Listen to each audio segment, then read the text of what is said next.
오늘 시편 95편 1절로 11절 말씀을 통해서 감사함으로 여호와께 나아가자, 이런 제목으로 하나님 말씀을 선포하고 함께 은혜 받고자 합니다.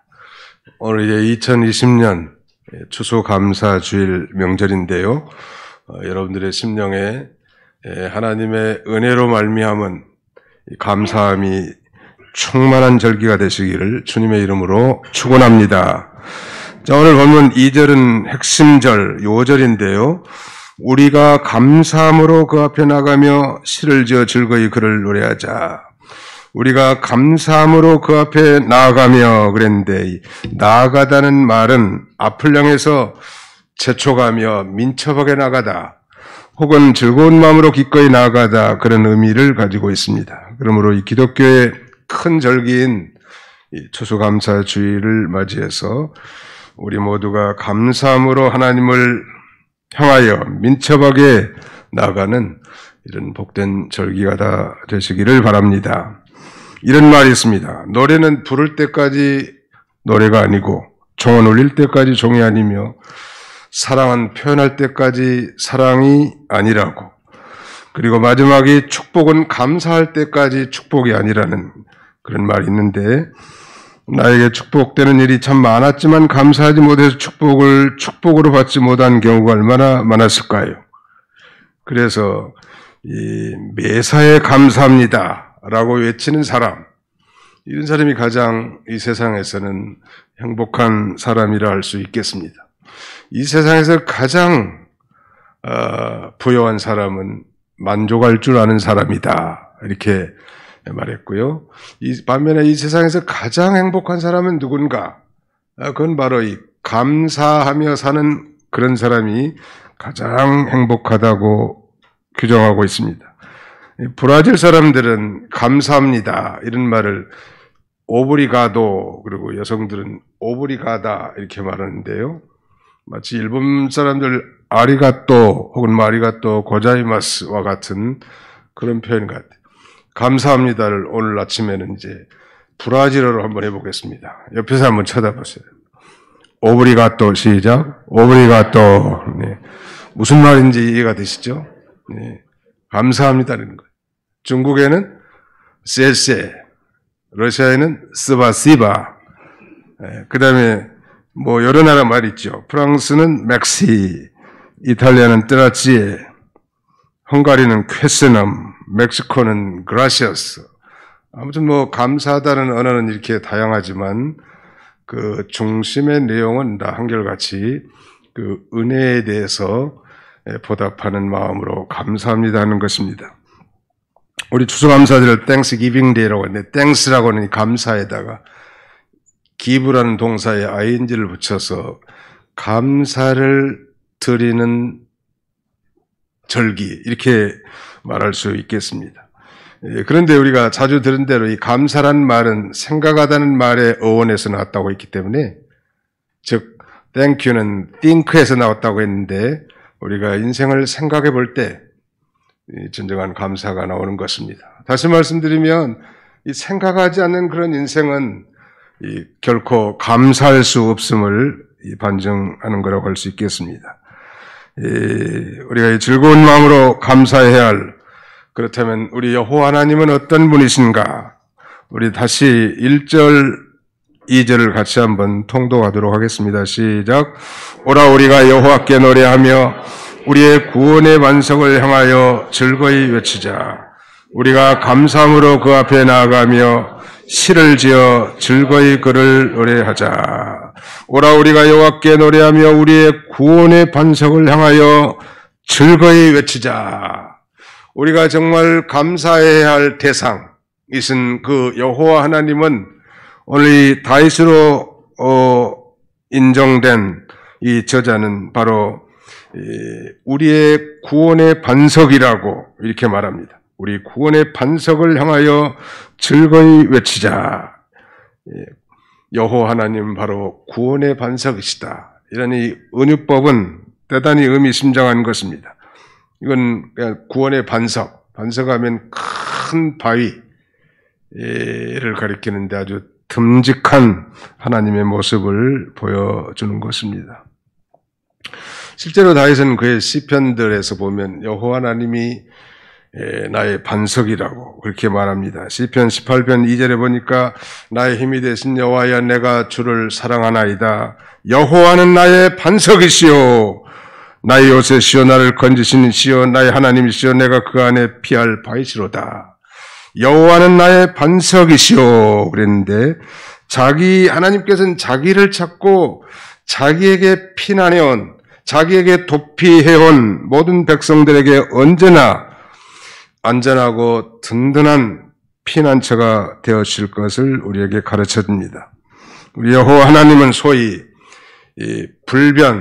변하지 않고 부동, 움직이지 않는 변함없는 영원한 반석이시죠. 이러한 이 은유법은 우리하고는 좀 개념상 이질적인 면이 있습니다. 사막지대를 배경으로 하고 있기 때문인데 그것은 쉽게 쌓였다가 쉽게 흩날리는 모래산과는 다른 거라는 것. 언제나 변함없이 제자리에 우뚝 서 있어서 사막의 온갖 위협으로부터 적군의 화살로부터 그의 생명을 건진받는 안전한 은신처가 되어주는 이 거대한 바위를 염두에 두고 있기 때문이죠. 사랑하는 성도 여러분, 여호와는 바로 우리의 구원의 반석이십니다. 믿으시기 바랍니다. 즉 구원의 반석이라는 것은 그 반석이 우리를 구원해 준다 그런 말이에요. 여러분 한번 상상해 보세요. 적군의 화살이 빗발처럼 휘날리는 그런 가운데서도 엄청난 큰 바위 뒤에 숨어 있다면 우리가 건짐을 받고 구원을 받을 수 있겠죠. 정말 사막의 모래산이야말로 한번 사막에 바람이 불면 다 흐트러져 버리지만 그러나 우뚝 선 그 바위 뒤에 숨어 있다면 우리가 생명을 유지할 수 있는 것처럼 바로 여호와 하나님은 우리의 구원의 반석이신 것입니다. 그러나 그 영적인 의미는 더 심오하다고 할 수 있겠습니다. 정말 죽을 수밖에 없고 정말 적군의 화살로부터 염통이 찔릴 수밖에 없는 그런 환경 가운데서 이 사막의 우뚝 선 바위가 나를 구원해주고 보호해주는 것처럼 우리 인간은 아담의 후손으로 태어나서 모두가 다 그 죄값으로 저 영원한 사망, 즉 지옥 형벌에 떨어질 비참한 인생들이지만 그러나 하나님이 보내신 독생자 예수 그리스도를 자신의 개인적인 구주로 믿고 주님으로 영접한 자는 죄사함, 곧 구원을 얻게 되는 이 놀라운 축복을 우리에게 교훈해 주고 있기 때문입니다. 사랑하는 성도 여러분, 바로 여호와는 나의 구원의 반석이십니다.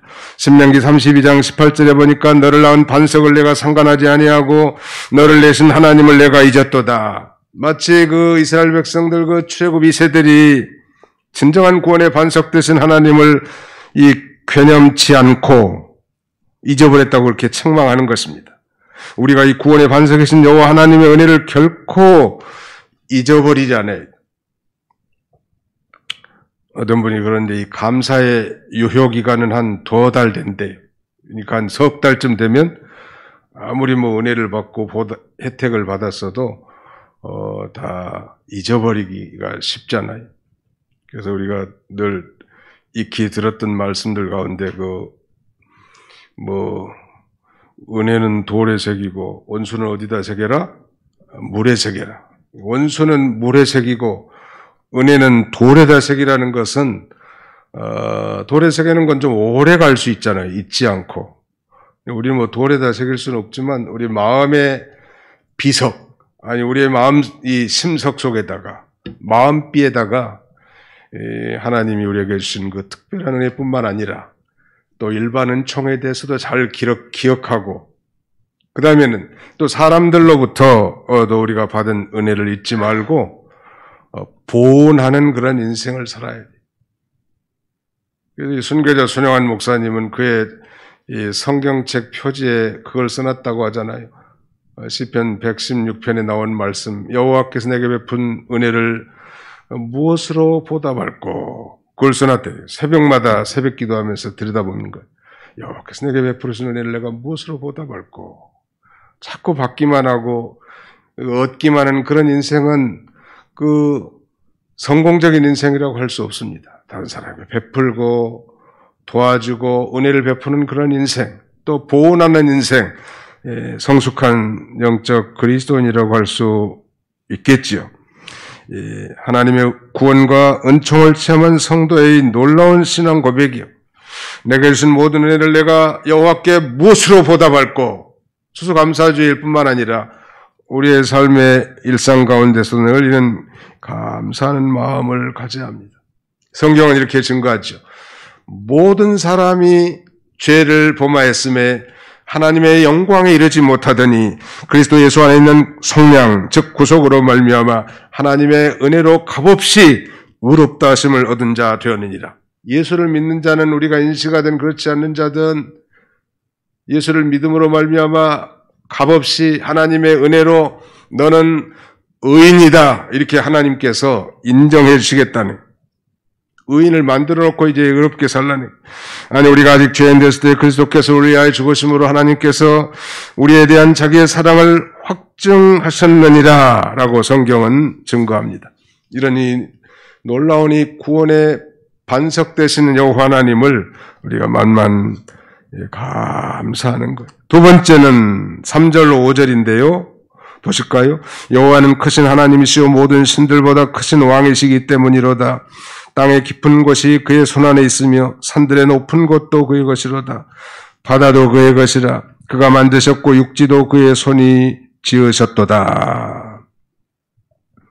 두 번째는 이 만유의 주제, 만유의 주제. 우리가 섬기는 하나님은 구원의 반석일 뿐만 아니라 만유의 주제란, 좀 어려운 말 같습니다만 이 만유란 말은 우주 만물을 가리킵니다. 주제란 말은 주인의 다른 표현인데요. 즉 우주 만물의 주인이신 여호와 하나님 앞에 감사하는 것입니다. 하늘과 땅의 주인이신 그분 앞에 우리가 감사하는 거예요. 사도행전 17장 24절 이하에는 우주와 그 가운데 있는 만물을 지신 하나님께서는 천지의 주제이시니, 또 25절 하반절에는 이는 만물에게 생명과 호흡과 만물을 친히 주시는 이심이라. 만유의 주제, 감사가 잘 안 되시나요? 하나님께서는 바로 이 천지, 하늘과 땅을 창조하셨을 뿐만 아니라 당신이 창조하시니 천지 우주 만물을 친히 섭리하시는, 즉 다스리시고 통치하시는 하나님이시죠.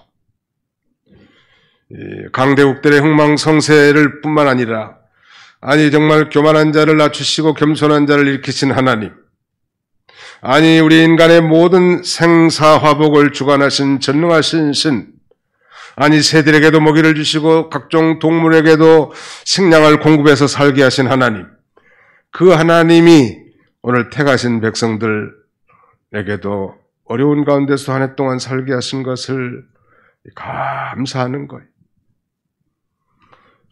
사무엘의 어머니 한나는 그런 고백을 하죠. 기도 가운데 여호와는 죽이기도 하시고 살리기도 하시며 여호와는 음부에 내리기도 하시고 올리기도 하시는도다. 여호와는 가난하게도 하시고 부하게도 하시며 낮추기도 하시고 높이기도 하시는도다. 하나님께서 모든 것을 다 다스리고 섭리하시고 주관하신다는 사실을 그는 고백하는 거예요. 그의 삶을 통해서. 바로 이 일상생활. 들의 백합화를 보라.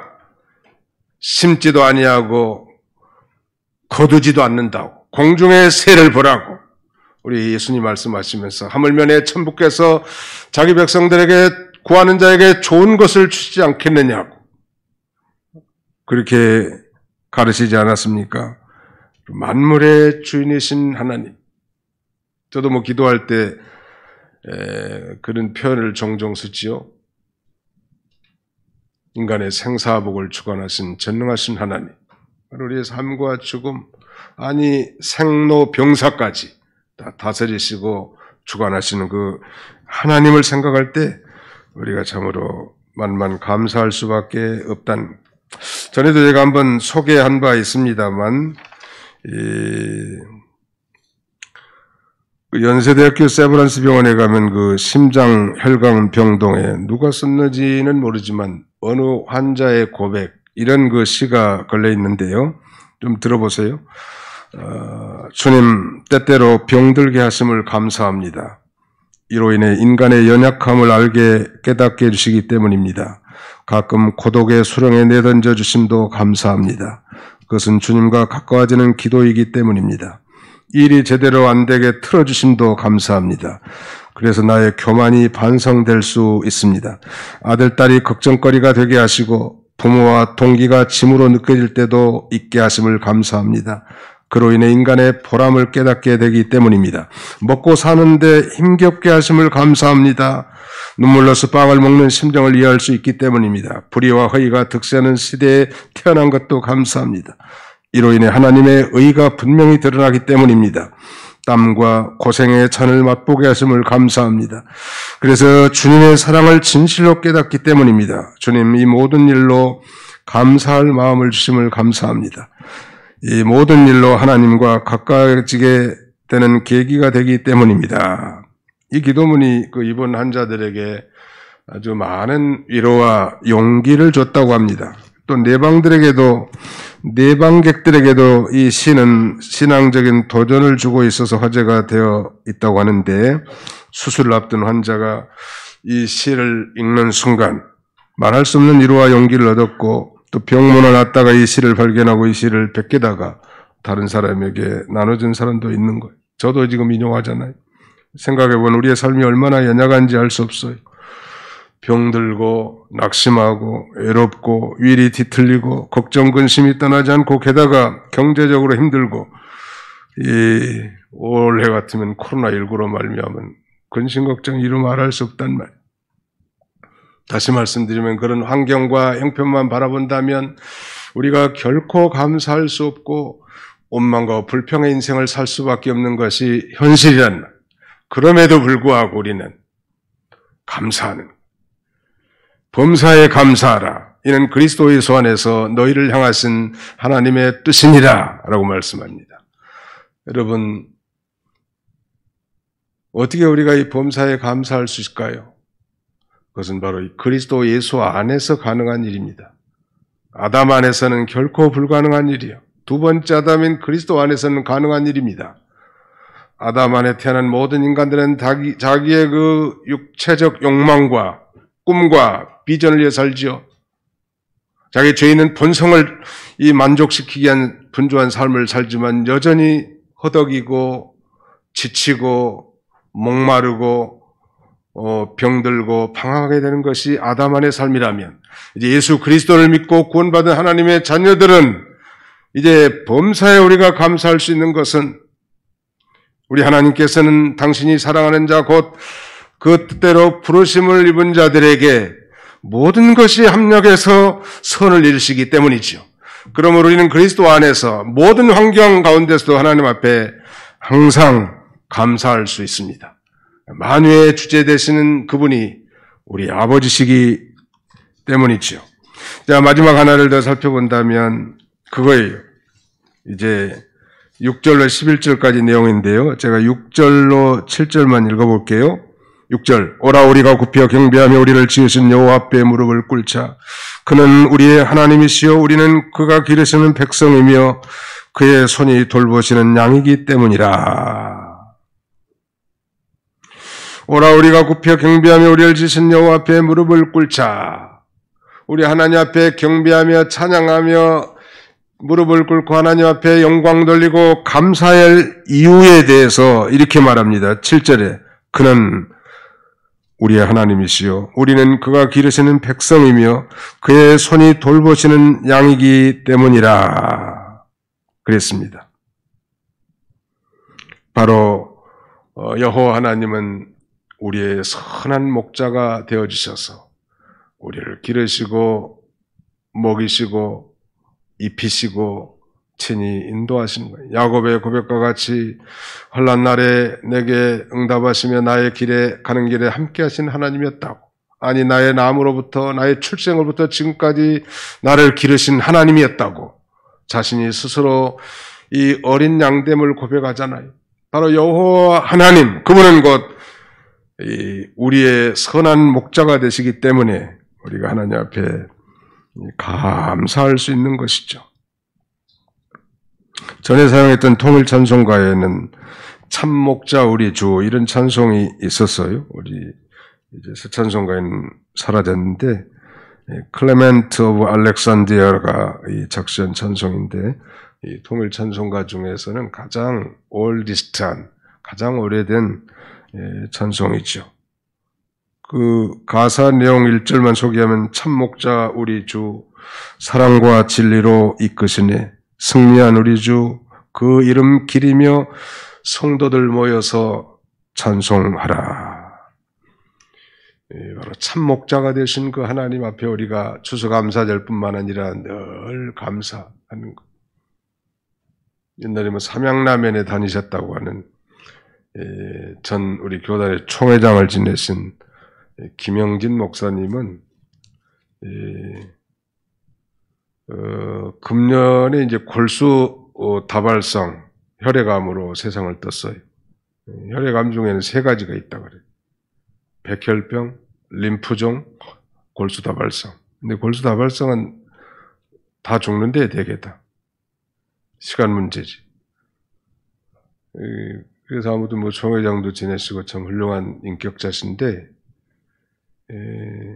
일찍 세상을 떠서 좀 아쉽기는 합니다만 그분이 천당 가신 이후에도 귀에 쟁쟁하게 남는 목소리가 있습니다. 감사합니다. 감사. 양반은 그냥 소리를 내서 감사합니다. 지나가면서도 모든 게 감사하다. 거저 감사합니다. 아무튼 감사하다. 한번 따라서 해봅니다. 감사합니다. 감사합니다. 감사합니다. 감사하라고 한다고 해서 감사가 되는 건 아니죠. 제가 말씀도 드린 적이 있는데, 감사해서 감사가 되기보다는 감사를 하니까 감사가 되더라. 이런 역설이 있어. 그 얘기는 뭘까요? 용서가 되니까 용서한 게 아니고, 용서를 하니까 용서가 되는 거예요. 우리 주님이 용서하라고 했으니까 그 명령을 따라서 용서했더니 용서가 되는 거죠. 도대체 그 인간에 대한 용서심은 내게 일어나지 않지만 주의 명령을 따라 순종하니까 용서가 된 것처럼 감사도 마찬가지 같습니다. 감사해서 감사하는 것도 되지만 실제로 감사의 인생을 살면 감사하는 마음이 들게 되는데 그 목사님은 그렇게 늘 입에 붙이고 살아. 감사 목사님이 아무튼. 그 목소리가 쟁쟁하게 지금도 제 귓가에 울려 퍼지는 거. 감사합니다. 감사합니다. 어떤 이북에서 내려온 할머니는 새벽마다 새벽기도 나가지고 하나님 앞에 기도하면 거저 감사합니다. 거저 감사합니다. 사실 거저는 범사에 감사하는 거예요. 모든 일이 감사하다는 말. 그분은 우리의 목자이십니다. 베드로 사도가 보낸 첫 번째 편지에 보면 이 흩어진 디아스포라를 향해서 너희가 전에는 길을 잃었더니 이제는 너희 영혼의 목자와 감독 되신 이에게 돌아왔느니라. 너희가 전에는 양과 같이 길을 잃었더니 이제는 너희 영혼의 목자와 감독신 이에게 돌아왔느니라. 예수 믿기 전에 이 택한 백성들의 상태는 길 잃은 양과 같아요. 예수를 믿음으로 이제 참 목자이신 하나님께 돌아온 자들이 됐고 또 이미 예수 믿는 사람들도 자신의 욕심을 따라 하나님의 말씀을 어기고 나가면 유리하는 양떼들 같단 말이에요. 참 목자에게 돌아올 때 만족한 삶을 살 수 있는 것입니다. 오늘 본문의 시는 이렇게 말합니다. 7절 하반절에 너희가 오늘 그의 음성을 듣거든 그렇게 되어 있는데요. 우리의 목자이신 여호와 하나님께 불순종해서 저 광야에서 쓰러진 옛날 이스라엘 조상들의 그 결과에 대해서 말씀합니다. 출애굽 이후 광야생활 전체가 다 하나님의 은혜가 아니면 살 수 없는 곳이 광야이죠. 사막. 광야의 삶은 그 삶 자체가 은혜인데 오늘날 우리가 사는 이 세상은 광야 같은 세상. 그럼 우리가 오늘까지 살고 기도하는 것 그거 한 가지만 생각해도 우리는 감사할 수밖에 없는데 출애굽한 이스라엘 백성들이 광야 40년 동안 하나님 앞에 원망, 시험, 우상숭배, 간음을 행하다가 다 쓰러지고 저 안식의 땅, 가나안 땅에 들어가지 못했음을 상기시키면서 본신은 이제 예수 믿고 구원받은 하나님의 자녀들의 일생토록 하나님 앞에 감사의 인생을 살도록 감사를 촉구하는 것이죠.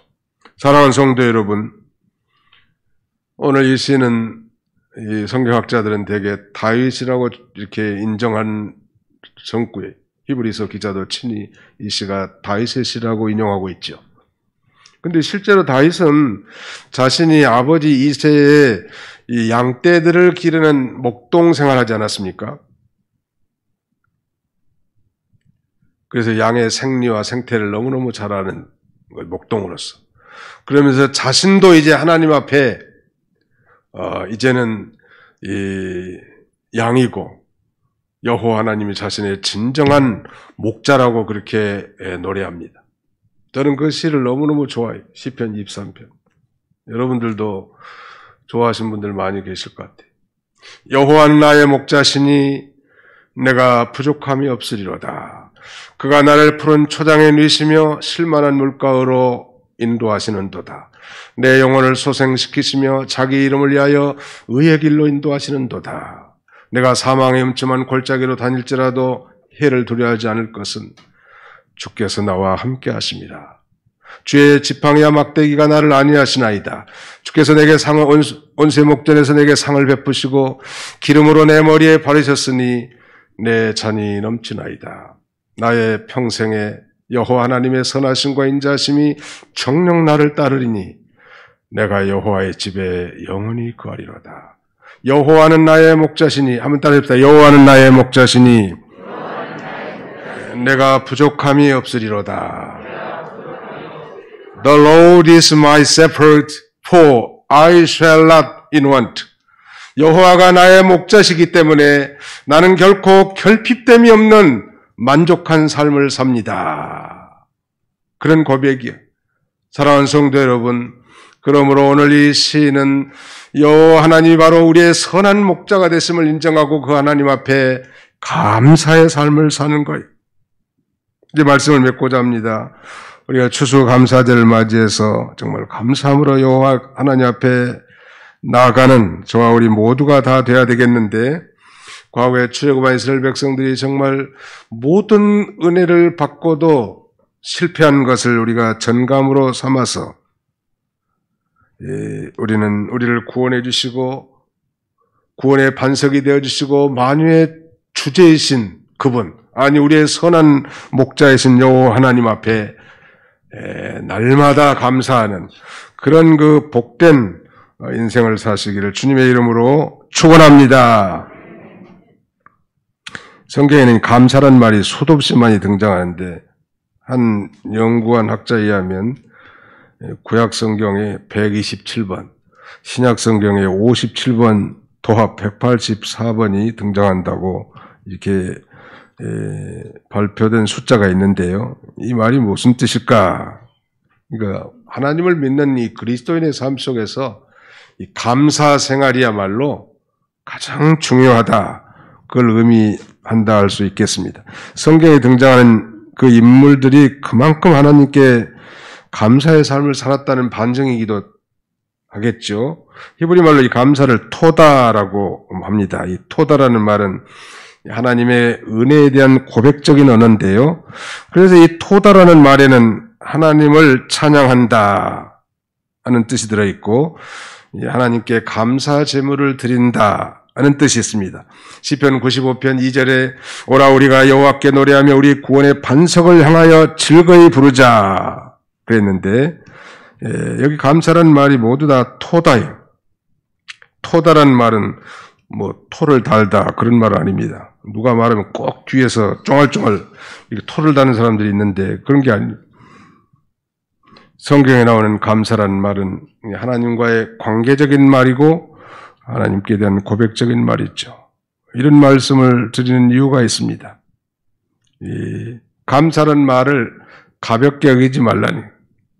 금방 땡큐가 대놓고 뒤에 돌아서는 불평한다면 그거 어울리지 않는 것입니다. 아무튼 감사할 조건이 없어도 감사함으로 하나님 앞에 나아가서 예배한다면 반드시 하나님께서 여러분들에게 감사가 회복되는 그런 축복의 역사가 있을 줄 확신합니다. 우리 모든 도봉교회 가족들이 다 감사의 생애를 사시기를 주님의 이름으로 축원합니다. 거룩하신 하나님 감사합니다. 하나님 아버지께서 2020년도 추수감사절을 변함없이 맡게 해주시고 코로나19로 말미암은 그 열악한 가운데서도 하나님 앞에 이렇게 성도들이 함께 나와 찬양하며 예배할 수 있도록 은혜 주심을 진심으로 감사합니다.